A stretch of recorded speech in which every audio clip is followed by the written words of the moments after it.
Hi everyone.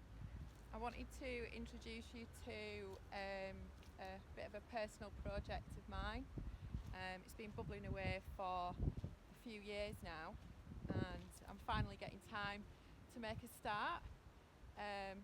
This has been my view for the last 5 years from where I do a lot of my work, where my business is, where my cafe was, and I spend a lot of time making the inside look beautiful while looking at this outside bit that needs a little bit of TLC.